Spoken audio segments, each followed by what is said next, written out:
Everyone.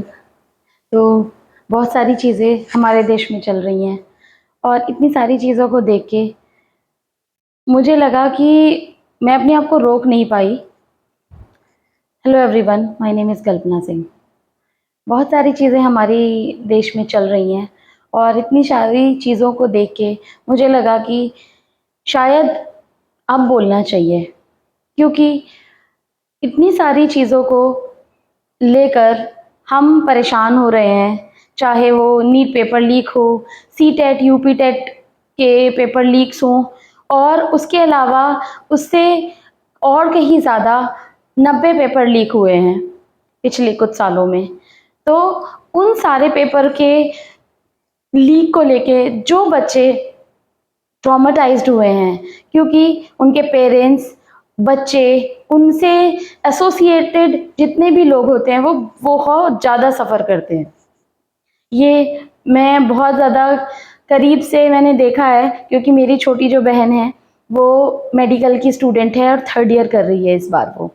तो उसके जो 3-4 साल का स्ट्रगल था, क्योंकि ये सिस्टम का फेलियर मैंने 1 साल, उसका पूरा 1 साल बर्बाद हुआ सिस्टम के फेलियर की वजह से, कि जब वो एग्ज़ाम देने, क्योंकि उस टाइम पे पेपर लीक नहीं हुआ था, लेकिन एग्ज़ाम देने गई है वो एग्ज़ाम सेंटर में। 15 मिनट्स उसके इसलिए वेस्ट हुए कि वो जो सारी चीज़ें, जो फॉर्मेलिटीज़ होती हैं, उसमें जो है टाइम वेस्ट हुआ। और जो एग्ज़ाम लेने वाले जो एग्ज़ामिनर्स होते हैं उनको प्रॉपर्ली ट्रेंड नहीं किया गया था, तो वो बार-बार आके बच्चों को डिस्टर्ब कर रहे हैं। और ये जो इंसिडेंट हुआ है ये बिजनौर का है। तो आप अगर टियर 2, टियर 3 सिटीज़ में एग्ज़ाम कंडक्ट अगर करवा रहे हो तो एटलीस्ट उनको ये गाइडलाइन देनी चाहिए कि बच्चों का एक-एक मिनट बहुत कीमती होता है। उस साल जो है उसके कुछ मार्क्स इफ़ेक्ट हुए तो उसको बीडीएस मिलने वाला था। उसको एमबीबीएस करना था तो उसने वो साल ड्रॉप कर दिया, पूरा 1 साल बर्बाद हुआ। उससे पहले का भी था कि 1 साल उसको बीडीएस मिल रहा था तो उसने अपनी चॉइस से छोड़ा। सेकंड ईयर जब आया तो सेकंड ईयर में मैंने आपको इंसिडेंट बताया। थर्ड ईयर में जो है कुछ जो है मेल फंक्शनिंग थी, 3rd ईयर में पेपर लीक हुआ। उसके बाद जो है फिर से उसने, क्योंकि बहुत सारे उसमें भी लूप होल्स थे, और ऐसी चेकिंग होती है ना एग्ज़ाम देने से पहले जाने के टाइम पे, क्योंकि एग्ज़ाम सेंटर पे मैं गई थी। चप्पल पहन के आना है आपको, पेन आपको जो यूज़ एंड थ्रो वाले पेन्स हैं वो देने हैं। उसके अलावा आपके जो है टॉप या उसमें बटन नहीं होने चाहिए, हाफ स्लीव्स पहननी है आपको, पॉकेट्स नहीं होनी चाहिए, दुपट्टा नहीं होना चाहिए, रबर बैंड नहीं होना चाहिए, क्लिप नहीं होना चाहिए। इतनी सारी चीज़ें सिर्फ बच्चों के ऊपर लागू होती हैं। और ये जो जितने भी पॉलिटिशियंस हैं, मैं किसी पॉलिटिकल पार्टी को सपोर्ट नहीं करती, beat BJP, beat Congress, beat AAP या सीजेपी को, कोई भी पार्टी हो, बीजेपी को, क्योंकि अभी क्या है, आइडियोलॉजी बिल्कुल मेरी चेंज हो गई है। मेरे पूरे खानदान में बीजेपी को ही वोट दिया जाता है हमेशा से, मेरे पापा हो चाहे मेरे इन लॉज की साइड से हो, सब लोग। लेकिन ये सारी चीजें देखते हुए लग रहा है कि कहीं चीजें किस डायरेक्शन में जा रही हैं, कि चलो हमने एक नेता को चुना, एटलीस्ट हमारी बात तो सुनो। हमने क्या क्या एक नॉर्मल पब्लिक बोलना चाहती है, उनकी बात तो सुनो, क्योंकि आप भी एक नॉर्मल इंसान से प्रधानमंत्री बने हो या फिर शिक्षा मंत्री बने हो या फिर और भी डेजिग्नेटेड प्लेसेस पे गए हैं लोग, और वो सुनना ही नहीं चाहते। आज जो जंतर मंतर पे प्रोटेस्ट हुआ और जो लोग जा रहे हैं संसद की तरफ, उनके ऊपर आंसू गैस की गोली, क्योंकि सोनम वांगचुक उस पिक्चर में कहीं भी नहीं है और अभिजीत दीपके का भी कोई रोल नहीं है इस टाइम पे, क्योंकि नॉर्मल पब्लिक जा रही है वहां पे। मैंने कंटिन्यूसली स्टोरी पोस्ट कर रही हूँ कि 4 से 5 पेरेंट्स जिनके बच्चों ने सुसाइड किया है, उनकी स्टोरीज मैंने लगाई हैं अपने इंस्टाग्राम पे, और तब जाके पता चल रहा है कि कितना पेन है अपने बच्चे को। अगर उसकी छोटी सी, अगर उसकी जो ठोकर खा के वो गिर भी जाता है तो हमारे दिल को कितनी ठेस पहुंचती है, because I am mother of 2। तो 2 बच्चों की माँ होने के बाद अभी ये एहसास होता है कि बीइंग अ मदर ये बहुत ही इमोशनल फीलिंग होती है। I am getting emotional after seeing this, क्योंकि वो 3-4 साल मैंने भी देखा अपनी बहन को जो है मेहनत करते हुए, और उसके बाद जब उसका वो सपना अब साकार होने जा रहा है, उसके बाद बैक टू बैक ये सारी चीजें हो रही हैं। तो अगर बीइंग अ ह्यूमन, ये बहुत नेचुरल है। लोग बोलेंगे कि शायद तुम लेफ्टिस्ट हो, राइटिस्ट हो। No, I am not leftist और rightist. I am the person who will stand for my right to speak, right to liberty, right to live your life with dignity and integrity। और democracy को बचाने की एक जो पहल होती है ना, वो हम सबको करनी पड़ेगी। मैंने अपनी फ्रेंड लिस्ट में भी इतने सारे लोगों को देखा कि सोनम वांगचुक जो है ही इज एंटी नेशनल। आप तह तक जाके तो देखो, उनको 6-7 महीने जेल में रखा गया था, उसके बाद ही came up with the flying colours. उनके ऊपर कोई जो है चार्ज मिला ही नहीं, तो उनको बेल मिल गई। इसी तरीके से बहुत सारी चीजें चल रही हैं। कुछ पॉइंट्स और मैं बताती हूँ जो कि मैं साइमल्टेनियसली देख रही थी कि ये चीजें चल रही हैं। जैसे कि केन बेतवा प्रोजेक्ट जो है, उसमें जो ट्राइबल जो पीपल हैं वो प्रोटेस्ट कर रहे हैं। 94 लोगों को वहां से डिटेन कर लिया, जबकि उनकी जो तस्वीरें आप देखोगे ना, जो फीमेल्स हैं वो चिता पर लेटे हुई हैं, बिल्कुल सिंपल सी धोती पहनी है उन्होंने। एक वीडियो मैंने अपनी स्टोरी में शेयर किया है। ही वॉज ईटिंग रोटी, नमक से रोटी खा रही थी वो, और प्रधानमंत्री जी से पूछ रही थी कि आप पूछ के आओ जरा, रिपोर्टर से बोलती हैं पूछ के आओ जरा प्रधानमंत्री क्या नमक रोटी खाते हैं। हमारी जो जमीन ले ली गई है उस प्रोजेक्ट के लिए, हमें 1 रुपया भी मुआवजे का नहीं मिला है। जो अपनी रोजी रोटी उसी से चलाते थे, उन लोगों को ये चीज समझ ही नहीं आ रही है कि चीजें कैसे वो अपनी चीजों को कंट्रोल में रखें। इसीलिए उनके पास एक ही रास्ता बचा था, प्रोटेस्ट का, तो वो कर रहे थे। उनको डिटेन कर लिया गया, वहां से उठा लिया गया।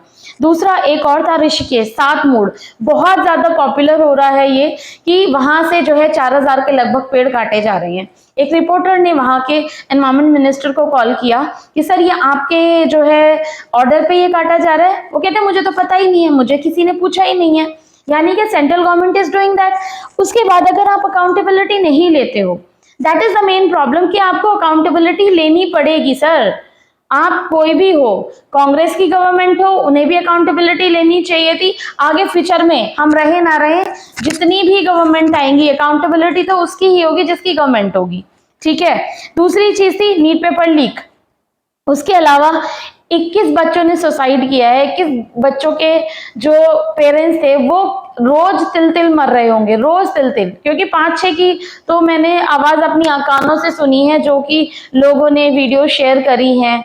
और एक तो उनमें से बीजेपी के कार्यकर्ता ही थे जो कि बोल रहे थे कि मैंने 5 लाख रुपए का जो है लोन लेके अपने बच्चे को पढ़ाया और उनके बेटे ने सुसाइड कर लिया।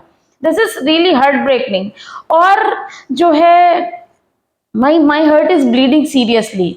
मतलब मैं बहुत ट्रॉमेटाइज हूँ इस सारी चीजों को लेके। उसके बाद मणिपुर, 3 साल से मणिपुर चल रहा है। थोड़ा तो बोलना चाहिए, थोड़ा तो बोलो। कहीं कोई तो एक रूल्स रेगुलेशंस, कहीं कुछ तो होना चाहिए कि क्या ग्राउंड रियलिटी पे आप जाके देखो कि क्या चल रहा है, जिसकी जो प्रॉब्लम्स एटलीस्ट उसको एड्रेस करो। ठीक है। आई am not against any government, any political party, and I am not with any political party. मैं अपने स्टेटमेंट को साफ साफ बोल रही हूँ, but it is being an individual, everyone has their own thought process and you should also understand that, you should speak up, at least बात तो सुनो। जरूरी नहीं है कि अब जो भी है, क्योंकि अभी आपने ये लोग गांधी जी को भी गाली देते हैं, बट क्या पता है आपको कि जब राउंड टेबल कॉन्फ्रेंस हुई थी ना, तो वो बंदा सिर्फ एक प्रॉपर धोती पहने और एक गमछा जो ओढ़ के वो बैठे हुए थे, एंड उन्होंने अपने आप को रिप्रेजेंट किया था। लोग बोल रहे थे कि आप किस मिट्टी के बने हो, आपको ठंड नहीं लगती है। लोग सब सूट बूट में बैठे थे, बट उन्होंने कहा मैं भारत हूं। This is one of the biggest thing कि मैं भारत हूं। लोग शर्मसार हो गए थे। मैंने यूपीएससी की 2.5 से 3 साल तैयारी करी है। मैंने वो बुक छानी है। जब मैंने इतनी करीब से हिस्ट्री को देखा, ज्योग्राफी पढ़ी, इकोनॉमी पढ़ी, तो मुझे लगता है कि वो एनालिटिकल ब्रेन ना आपका एक्टिव हो जाता है। तब आप बहुत सारी चीजें सोचने पे मजबूर हो जाते हो कि ये सही है, ये गलत है। Just open up your brain, open up your brain and think about your future, your kids future, your country also, because देश से बड़ा कोई नहीं होता है। वो कोई पॉलिटिशियन हो, आप किसी पॉलिटिशियन को भगवान नहीं मान सकते। दूसरी चीज, इतने सारे रेपिस्ट हैं, उनके अगेंस्ट कोई एक्शन नहीं लिया जाता है। आंसू गैस के गोले सिर्फ उन बच्चों पे जो मतलब हर एज ग्रुप के बच्चे, हर और पेरेंट्स भी गए हैं वहां पे, टीचर्स गए हैं, कोई हिमाचल से आया, कोई बिहार से आया है, कोई जो है तमिलनाडु से आ रहा है, कोई आंध्रा से आ रहा है, लोग बहुत दूर दूर से आ रहे हैं। ट्रेन को डाइवर्ट कर दिया गया है कि बहुत सारी भीड़ इकट्ठी ना हो, विच इज रॉन्ग। उसके बाद इतने एक हैं कुलदीप सिंह सेंगर, उनके अगेंस्ट कोई लीगल एक्शन नहीं लिया गया। तो ऐसे बहुत सारे केसेस हैं, अब मैं बोलने जाऊंगी तो इतनी सारी चीजें होंगी। तो मैं आपसे बस यही कहने की कोशिश कर रही हूँ to the honourable prime ministers and all the ministers, at least जो, क्योंकि बीइंग अ मदर मैं शायद नहीं जा सकती अभी, मेरी हर किसी की कुछ ना कुछ मजबूरी है, लेकिन जो बच्चे बाहर निकल के आए एटलीस्ट उनकी बात सुनो। आप बात सुनने में क्या प्रॉब्लम है? कोई मैं भी नहीं मानती कि सिर्फ किसी के रेजिग्नेशन देने से जो है प्रॉब्लम सॉल्व हो जाएगी, बट मेक देम श्योर कि ये प्रॉब्लम सॉल्व होगी, आप हमें थोड़ा टाइम दो, उनको एटलीस्ट श्योरिटी तो दो, उन बच्चों को श्योरिटी तो दो कि ये प्रॉब्लम आपकी सॉल्व हो जाएगी। लेकिन नहीं, वो चीजें नहीं हो रही हैं, इसीलिए लोग एजिटेटेड हैं, परेशान हैं, सड़कों पे उतर रहे हैं। और ये सब जो है एक नेतृत्व चाहिए, तो शायद सीजेपी के जो भी अभिजीत दिपके हैं उन और उनके साथ के जितने भी लोग हैं, और सोनम वांगचुक जी भी बैठे हैं, तो शायद बस एक ये था कि एक थोड़ी सी लीडरशिप मिल गई इसलिए। बट कॉज बिल्कुल ठीक है कि क्वेश्चन आपसे पूछना चाहिए। आप किसी को एंटी नेशनल से इस बात से नहीं बोल सकते हो कि वो आपसे क्वेश्चन पूछ रहा है, विच इज रॉन्ग। तो आपको ये चीज समझनी पड़ेगी। और प्लीज मेरी आपसे हाथ जोड़ के ये विनती है कि please try to understand the problem of normal public. MP में इतने लोग मर जाते हैं गंदा पानी पीने से, म्यूनिसिपैलिटी कोई रिस्पॉन्सिबिलिटी नहीं लेती, वहाँ के मिनिस्टर कोई रिस्पॉन्सिबिलिटी नहीं लेते, चीफ मिनिस्टर कोई रिस्पॉन्सिबिलिटी नहीं लेते, और हमारे प्राइम मिनिस्टर भी कोई रिस्पॉन्सिबिलिटी नहीं लेते। लोग मर जाते हैं, बीमार हो रहे हैं, उनके ऑर्गन फेलियर हो रहे हैं, उसकी वजह से उनकी डेथ हुई है। So there should be some accountability also. बस यही बात मुझे कहनी थी आपसे। Thank you so much. जय हिंद, जय भारत।